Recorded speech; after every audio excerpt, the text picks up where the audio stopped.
This book is a wonderful dive into the mind of one of the most infamous criminals in modern history, but also into the mind of a father, and it delves into the important relationship between a father and a son. Intimate portrayals like this are not usual, so I will give you some good highlights on the book and hopefully encourage you to get it.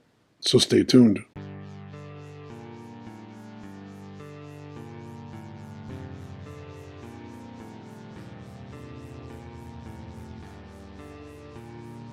Welcome to biblioCultist, where I review books that I find interesting on the topics of religion, philosophy, history, and fiction. Please remember to subscribe to the channel if you really want to help out doing these things, like clicking the bell to get notifications, liking the video, sharing the video, commenting on the video. It will really help me out and I appreciate it. Also check out my X account, I'll put it on the bottom, and my Ko-Fi where you can check out my merch store and donate if you want to help me out even further. In this episode, I'm going over Pablo Escobar, My Father by Juan Pablo Escobar. And this edition is a hardcover from 2014 by St. Martin's Press. Now, I would have loved to be able to read this in the original language, in Spanish, but I wasn't able to find it. So the only edition I could find online is in English. So I had no choice. But it was a good translation, it seems to me. And certain words that are difficult to translate were left as they are, which is a good thing in most translations. Now, first of all, there is no doubt that Pablo Escobar was a vile and violent criminal. And I don't think his son would disagree in principle on this point. But his portrayal is indeed personal, so obviously the perspective of those that loved him will inevitably lead to some kind of nuance, different perspective. And I think this is a fair way of addressing the biography of any human being, but especially a person like Escobar, because it's very possible to turn individuals like this into caricatures. Now, before I get into some of the elements here, there's an interesting note on the book that I think is very telling. When Pablo Escobar's family was looking for some kind of refuge in the United States due to the violence in Colombia and the consequences of the death of Pablo Escobar, the United States was willing to not only give a visa to the family, but even allow them to keep a lot of the money that Escobar had made in exchange for Juan Pablo Escobar to write a book in which he would say specific things about the president of Peru at the time, Fujimori, and his chief of intelligence. And basically what they wanted was a statement from the son in the biography saying something to the effect that that particular chief of intelligence was seen visiting Pablo Escobar's properties and having discussions with him. In other words, the US wanted that government to be linked somehow to narco terrorism as a political cudgel. And if Juan Pablo Escobar was not willing to do this in his book, then he would not get this visa and all these benefits. So the reason this is so fascinating is because you see geopolitics there running its course and the absolute corruption that you find in the CIA's constant desire to get involved in other people's business and the toppling of governments in Latin America. It's been happening for a long time, and unfortunately is starting to happen again to the detriment of everyone involved on both sides.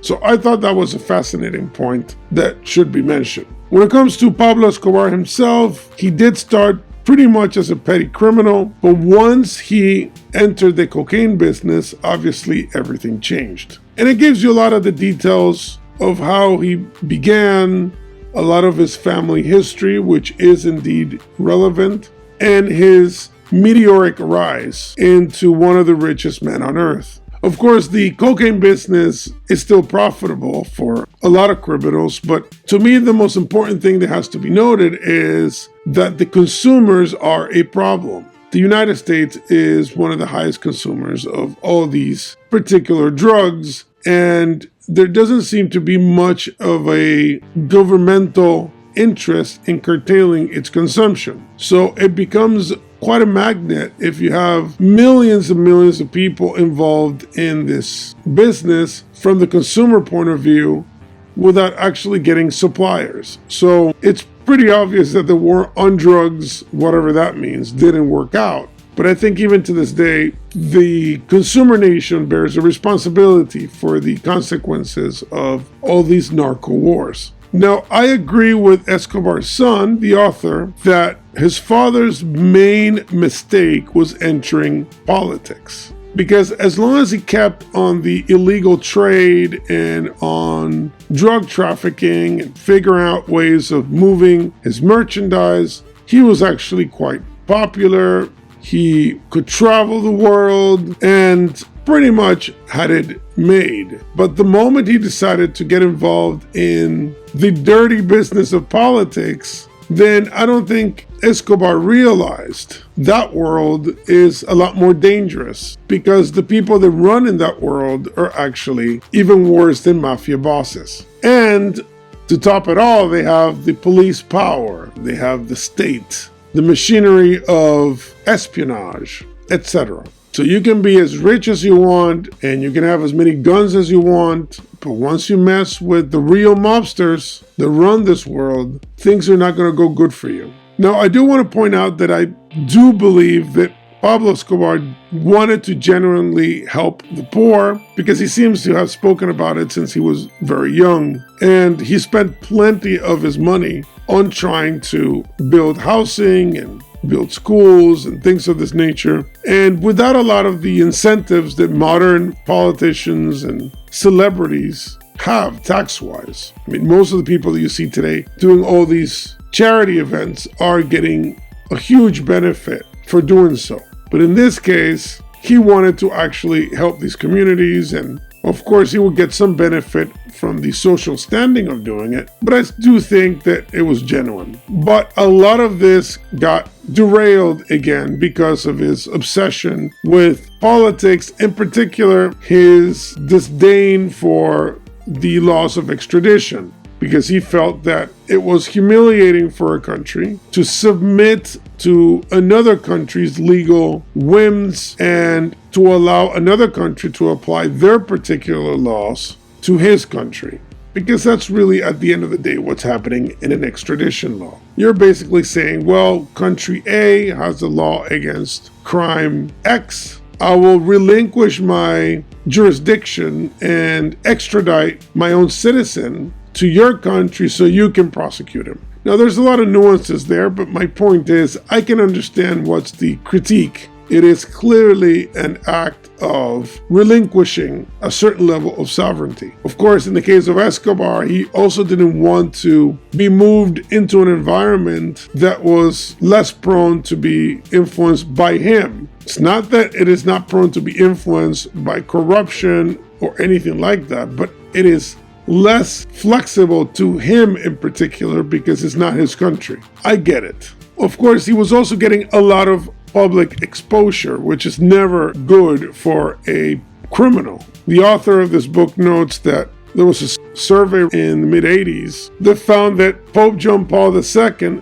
Ronald Reagan, and Pablo Escobar were the most recognizable persons in the world. So as you can imagine, when you're at that level, you can expect fire and brimstone to fall upon you if you don't follow the rules they want you to follow. Like I mentioned earlier, geopolitics always affected everything, as it still does. And for the Escobars, it had quite an effect, especially when he was on the run trying to sustain his business, but at the same time he was having the negative heat that came from his political activities. And here's a quote that I think is not only relevant at the time, but in a weird way still relevant today. Quote, "And so my father searched for a plan B, reaching out to old M19 contacts from the Martha Nieves Ochoa kidnapping.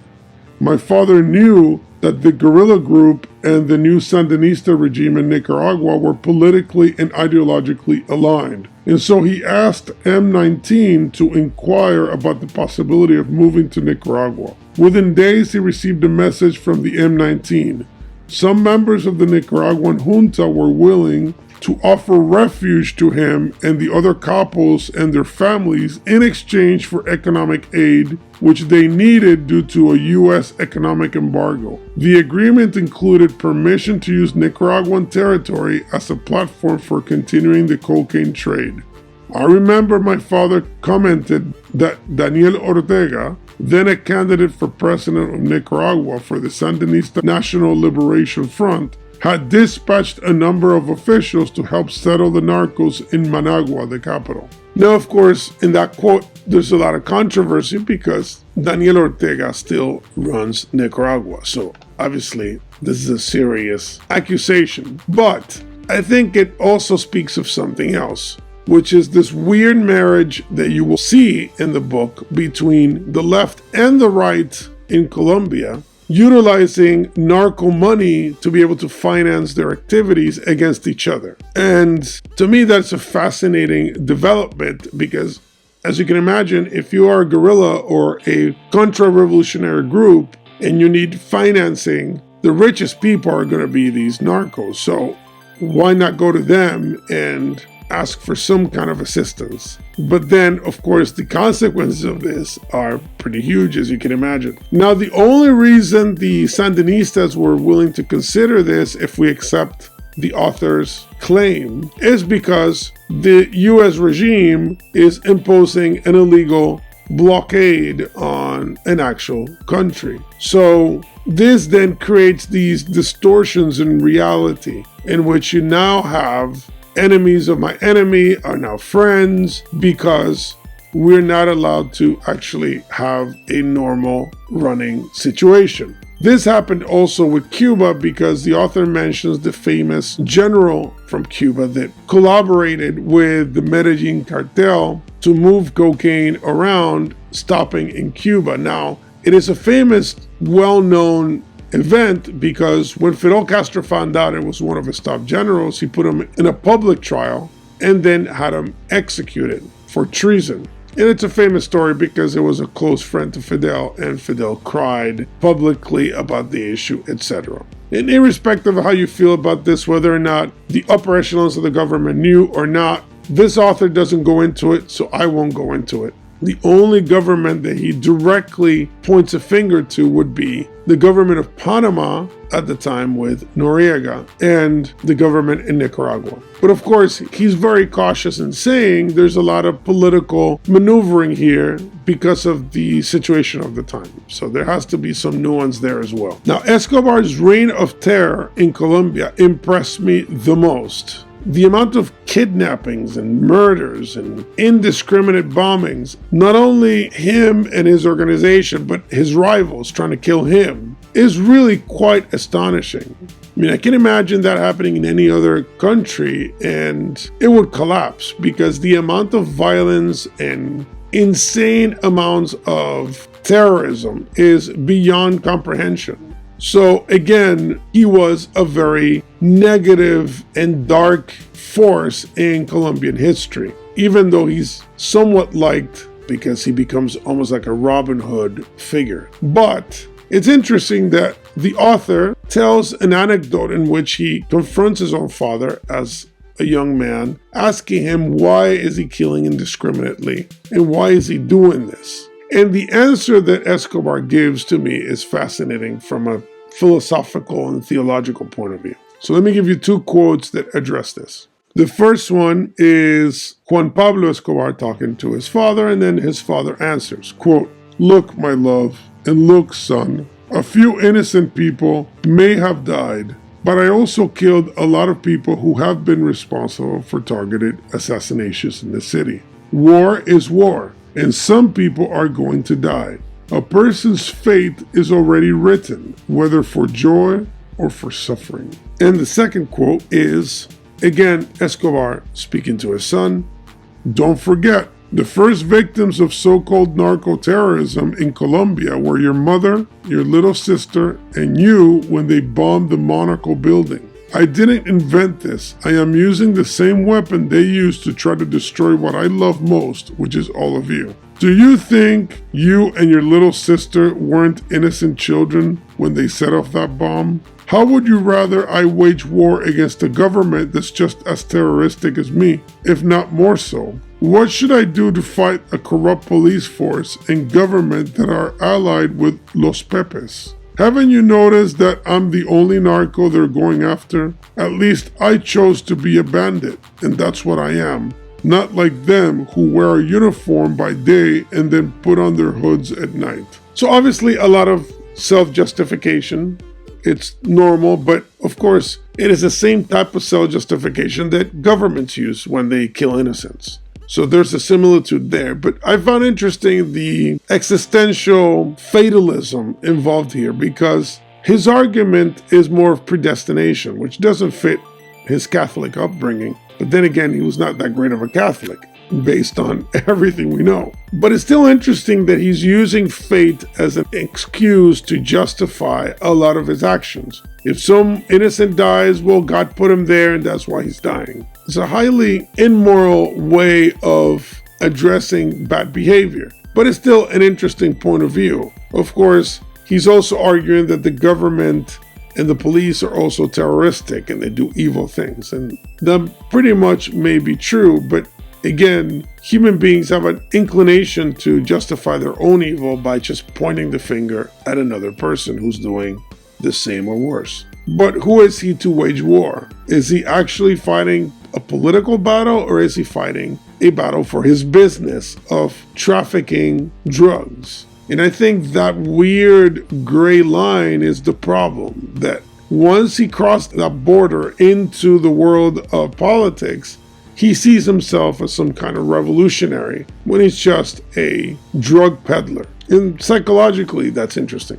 Now, of course, the weirdest and saddest part, if you can say that, was laid down by the author from the beginning, is the possibility that Escobar was betrayed by members of his own extended family. And of course, this is because the utter fetishizing of money is always corrupting. Once your entire life revolves around money, wealth, luxuries, exaggerated amounts of lust and power, it is very difficult for it not to spill over into those that you have benefited, and eventually they will betray you because they want more. And once you cannot provide it, then they feel entitled to it, and then they will do whatever it takes because you did whatever it took to get these things. So it creates a culture of corruption. Unfortunately, or fortunately, depending on how you look at it, that is what eventually brought him down. So a wonderful book, I think. It gives you a lot of anecdotes about the love of a son and a father. It's pretty clear that as a father, in his personal relationship with his son and his daughter and his wife,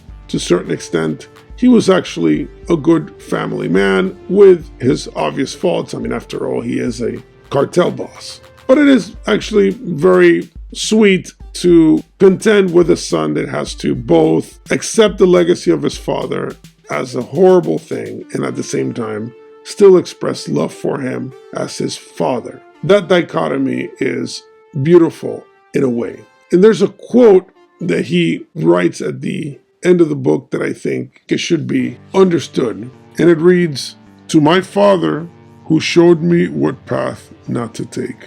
It's a beautiful acknowledgement and a beautiful dedication to those that we love, even with their faults. So hopefully you enjoyed this review. Please remember to subscribe to the channel, click the bell for notifications, like the video, share the video, comment on the video. Thank you for being with me. See you next time.